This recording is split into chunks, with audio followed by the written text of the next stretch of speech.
Tamara here, sitting in a lovely patch of violets in full bloom. Here we are in late May, and throughout May and June here in this part of Ontario, we have violet season.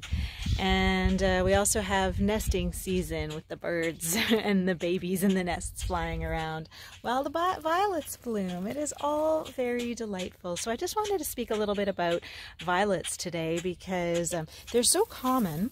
And so many people will find that you have these growing on your lawn, or you have it growing, you know, maybe in your garden.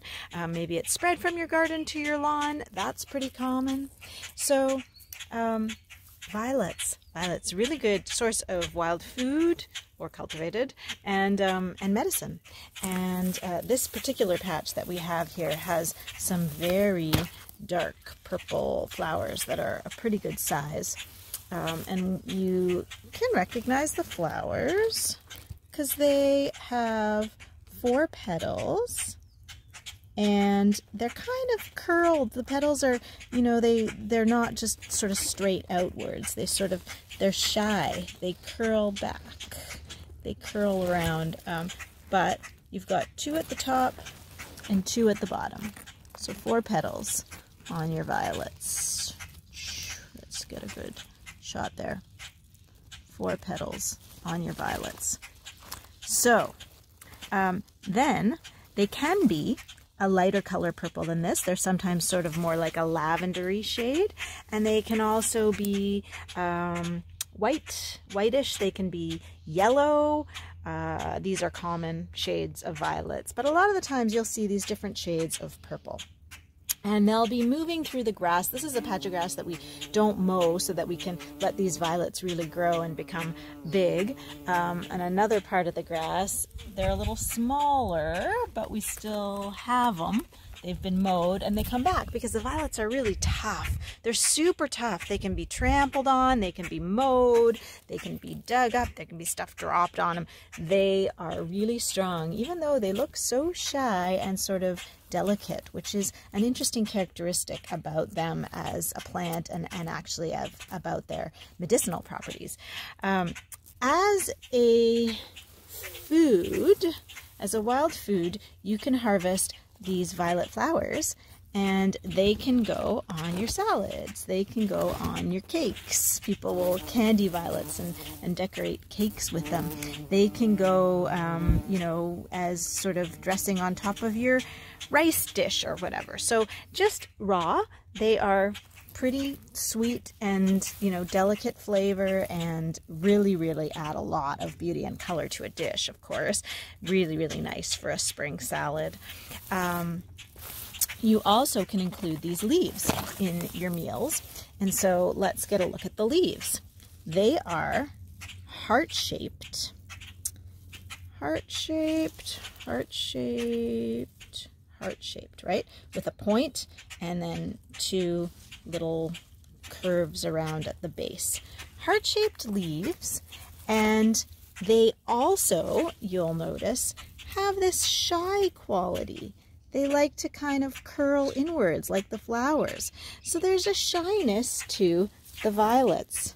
Violets are a little bit shy, but they also are just so unbelievably beautiful. So these heart-shaped leaves are coming from stems that come right out of the ground. So these stems are going right down. Here's a bee also feasting on the violets. These stems are going right down into the ground. And there's no like tall flowering stalk coming up from them. They're just coming right from the root up. So they stay fairly short, and you just get these groups of leaves coming right up. And the flowers will come up out of their own stems, also coming right from the ground. So you can see that their stems are also, the flowering stems are just like the leaves. They come up out of their own stem, not out of a flowering stalk, but their stem that's going, sorry, I'm having a harder time capturing this, going right down to the ground. Okay. So then these leaves and these flowers can be harvested and eaten. So the leaves can be added to salads. They have a very mild flavor. They can also be used as a cooked green. They're not bitter. They are not sweet. They're not, you know, sour or anything. They just kind of taste like a green. And they are, you know, also bring their delightful heart-shaped beauty to salads. They're very nutritious, many trace minerals in them, lots of resilience and strength, and they also are very detoxifying. So the violets, the greens, the chlorophyll, and all of the minerals are going to help the liver to cleanse, and so it's really nice for spring salads where you're sort of in the spring detox season a little bit. It'll help to just gently clear out what doesn't belong and make space for new stuff to come in. And they also are a really great lymphatic herb. So the violets will help to stimulate clearance through the lymph system. So when you're detoxing, if you've been sick and you've got a bunch of sort of build up debris from being sick and stuff needing to clear out, it needs to clear through your lymph system. The violets will really help with that, especially if you've got like swollen lymph nodes in around your ears, neck, like that region. It'll really help. Also around your chest and armpits and all the lymph nodes in there, the violets will really help to clear that. And then also if like you've got stuff like your body has been clearing out any toxicity from whatever, like all the toxic stuff that we're all exposed to all the time, the violets will help to support that clearance, especially through the lymphatic system. So that's a big piece in detoxing. So they're a wonderful detox agent. They're very nutritious. They're quite tasty. They're very abundant, and they're very tough. So it's really interesting, this shy characteristic of the violets, which is also very tough. This is a wonderful medicine, particularly for people who might need lymphatic clearance, might need some detox, and at the same time, they might be people who tend to be pretty shy, even though they really have a lot of wonderful, strong gifts to offer to the world. This is where violet medicine really shines. And the violet leaves and flowers can be dried and brewed into a tea that can be really supportive for people that need to just celebrate their strengths a little bit more and maybe express them more and move through their shyness. And so they're really wonderful for that. They are also, you know, these heart-shaped leaves kind of point to, they've got a bit of a signature for the heart. This plant really works a lot with the heart and lungs region. It's a wonderful medicine for congestion in the lungs. Again, it'll help to clear through the lymph system, but it will also help to decongest. It is very soothing to sore throats, so it can be a really good remedy for coughs and colds, and violets are sometimes put into cough syrups for that reason. And also, it's a great remedy for people who are sad in their hearts for grief and sadness.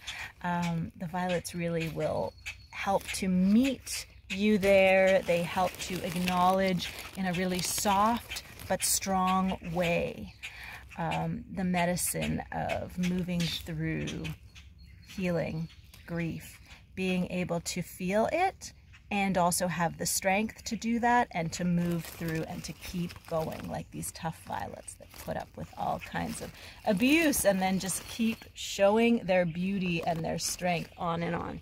Now, the strength of this medicine is really quite astounding when you see how sort of flimsy it is in a way, and how gentle it is, and it's very safe. I'm not concerned about anybody consuming violets like with any contraindications with medication or anything like that. It's safe for adults, kids, elderly people, but it is so strongly detoxifying, and it's so soothing, and it's very anti-inflammatory. It can be really helpful and has a traditional use in cancer, and especially cancers of this region: the esophagus, the lungs, the throat, breast. And so violet tea, or the tincture extracted in alcohol, is used and has been used and has had a lot of success in helping to clear out cancer in a holistic way. And it has been used this way historically, and it's still today. So really fabulous. One last thing I would say about it, I could go on and on, but I'm going to end here. The flowers and the leaves can be infused in oil, and they can just be filled, pick them and put them in a jar, and then like fill the jar, stuff it full, and it can just be a little jar, and then cover them with oil, olive oil or grapeseed oil or sunflower oil, whatever kind of oil that you have, and leave that jar with the oil, put a lid on it, and put it out in the sun, in a sunny spot or in a window that gets a lot of sun, and let it sit there for about a month, and that will make a really good infused oil with violet. After that, you can strain out the plant matter, and that oil, either it can be made into a cream or a salve, or it can just be kept the same as an oil, and it can be used as a rub on the lymph system. And so there is a long tradition of using violet leaf and flower oil for rubbing over lymph nodes that have been damaged, lymph nodes that need to clear, that tend to get clogged, and particularly for breast cancer and breast cancer recovery. If you've had a surgery, if you've had treatment, and now maybe there are some missing lymph nodes, or there are some extra clogged lymph nodes, and you really have to work on clearing that regularly, the violet infused oil can just be massaged into that area regularly, daily, and it could be part of a lymphatic drainage massage, and it will just help to support that process really nicely, really gently, but powerfully, very effectively.